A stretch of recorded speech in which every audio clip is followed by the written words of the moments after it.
ခွေးလေးတွေကြောင်လေးတွေကကျွန်တော်ခုနကပြခဲ့တဲ့ဗီဒီယိုထဲကပုံစံလိုမျိုးကိုသူတို့တွေအနေနဲ့ဘယ်ချိန်တွေမှာပြုမှုတတ်တယ်လဲဆိုတာနဲ့ပတ်သက်ပြီးမှကျွန်တော်အနေနဲ့ဒီနေ့မှာဆွေးနွေးပြောပြပေးသွားမယ်ပေါ့နော်ကျွန်တော်အင်အားရွှေအိုးလေးဟာဆိုလို့ရှိရင်ကျွန်တော်တို့အပြင်သွားခံဒီတိုင်းသူ့အနေနဲ့ဒီလိုပြုမှုမျိုးကိုပြုလုပ်ပြလေရှိတယ်ပေါ့နော်ဆိုလိုချင်တဲ့သဘောကကျွန်တော်တို့အပြင်သွားတဲ့အခါသူ့ကိုလည်းခေါ်သွားပါသူလည်းလိုက်ချင်တယ်ဆိုတဲ့ပုံစံမျိုးကိုပြောတယ်လို့ကျွန်တော်တို့ဒီအနေနဲ့ဒါယူဆလို့ရတယ်နောက်တစ်ခုကကျတော့ဘယ်လိုမျိုးသောအခြေအနေမှာထပ်ပြုလုပ်ပြသေးလဲဆိုလို့ရှိရင်ကျွန်တော်တို့ဒီအနေနဲ့ကျွန်တော်တို့တစ်ခုခုစားတောက်နေတဲ့အခြေအနေမျိုးတွေမှာဆိုလို့ရှိရင်လည်းသူတို့တွေကိုလည်းကြွေးပါသူတို့တွေလည်းစားကြံတယ်ဆိုတဲ့ပုံစံမျိုးကိုပြောကြတဲ့အခါမျိုးမှာဆိုလို့ရှိရင်ဒီပုံစံမျိုးကိုပြုမှုတတ်လေရှိတယ်ပြီးတော့ရင်နောက်တစ်ခုကဘာလဲဆိုလို့ရှိရင်ခွေးလေးတွေကြောင်လေးတွေကသူတို့တွေအနေနဲ့အမားတစ်ခုခုလှုပ်ထားတဲ့အခါမျိုးတွေမှာဆိုလို့ရှိရင်လည်းကျွန်တော်တို့တွေကိုတောင်းပန်ခြင်းတဲ့အခါမျိုးတွေမှာ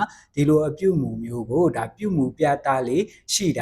ယ်ပေါ့နော်ပြီးတော့ရင်နောက်တစ်ခုကဘာလဲဆိုလို့ရှိရင်သူတို့တွေအနေနဲ့တခုခုကိုလိုချင်တဲ့အခါမျိုးမှာဆိုလို့ရှိရင်လည်းဒီလိုအပြုမှုမျိုးလေးတွေကိုပြသတတ်တယ်ဆိုတာကိုကျွန်တော်တို့ဒီအနေနဲ့ဒါနားလည်ထားဖို့လိုတယ်ပေါ့နော်